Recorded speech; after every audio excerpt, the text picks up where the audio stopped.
Hi friends, welcome to my channel. ఈరోజు మనము ఎన్నో పోషక విలువలు ఉండే క్యాబేజీతో పప్పు అనేది తయారు చేసుకుందామండి. దీని ఎలా తయారు చేసుకోవాలో చూద్దాం. ఇప్పుడు ఒక గ్లాసు కందిపప్పును తీసుకొని నీళ్లు పోసేసి శుభ్రంగా 2-3 సార్లు బాగా కడిగేసేసుకోండి.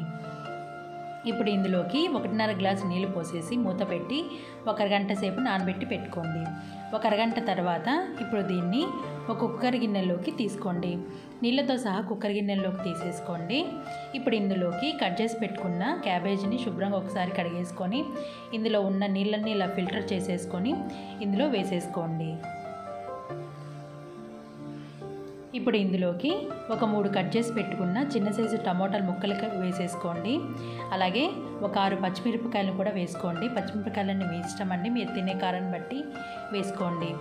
ఒక ఉల్లిపాయ ముక్కని కూడా ముక్కలు కట్ చేసి వేసుకోండి. కొద్దిగా చింతపండు, ఒక 1/2 టీ స్పూన్ పసుపు, ఒక 1/2 టీ స్పూన్ కారము, 1 టేబుల్ స్పూను నూనె అనేది వేసేసుకొని మీకు ఒకవేళ ఎక్స్ట్రా నీళ్ళనేవి కావాల్సి వస్తే ఒక చిన్న గ్లాసు నీళ్ళనేవి పోసేసుకొని మూత పెట్టేసి మీడియం ఫ్లేమ్లో ఒక 3 విజిల్స్ రానివ్వండి. ఒక 3 విజిల్స్ వచ్చిన తర్వాత ఇందులో ఉన్న ఎక్స్ట్రా నీళ్ళన్నిటిని ఇలా ఒక గిన్నెలో వంపేసేసుకొని ఇప్పుడు ఇందులోకి కొద్ది ఉప్పు అనేది వేసేసుకొని ఒక పప్పు గుత్తి సాయంతో ఇలా మెత్తగా మెదిపేసేసుకోండి. ఇలా మెదిపేసుకున్న తర్వాత ఇప్పుడు దీని తాలింపు కోసం స్టవ్ ఆన్ చేసి కడాయి పెట్టి ఒక 2 టేబుల్ స్పూన్ల నూనెని వేసుకోండి. నూనె కొద్దిగా వేడైన తర్వాత ఇప్పుడు ఇందులోకి ఆవాలు, జీలకర్ర, మినపప్పు, శనగపప్పు కూడా వేసేసుకొని ఇవి కొద్దిగా 1 నిమిషం పాటు దూరగా ఫ్రై అవ్వనివ్వండి. ఇవి కొంచెం ఫ్రై అయిపోయిన తర్వాత ఇప్పుడు ఇందులోకి ఒక 6 వెల్లుల్లిపాయలు, అలాగే 2 ఎండుమిర్చి ముక్కలు కట్ చేసి వేసుకోండి. అలాగే ఒక 1/2 టీ స్పూన్ ధనియాలు వేసుకోండి. ఫ్లేవర్ అనేది చాలా బాగుంటుంది.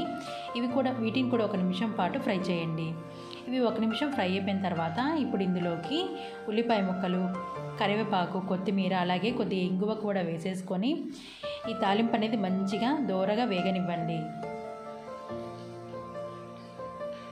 ఇవి మంచిగా వేగిపోయిన తర్వాత ఇప్పుడు దీన్ని మనం పప్పులోకి వేసేసుకోండి. ఇప్పుడు ఇందులోకి మనం ఫిల్టర్ చేసుకున్న నీళ్ళని కూడా ఇందులో పోసేసుకోండి.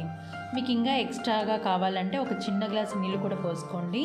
ఇలా పోసేసుకున్న తర్వాత 1 నిమిషం స్టవ్ మీద పెట్టేసేయండి. ఇప్పుడు ఇందులోకి 1 టేబుల్ స్పూను నెయ్యి కూడా వేసుకోండి. ఫ్లేవర్ చాలా బాగుంటుంది.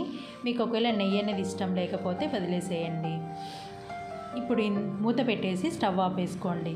అంతేనండి, ఎంతో టేస్టీగా ఉండే క్యాబేజ్ పప్పు అనేది తయారైపోతుంది. ఒకసారి ఇలా ట్రై చేయండి, చాలా టేస్టీగా ఉంటుంది. Thanks for watching. Please like and subscribe.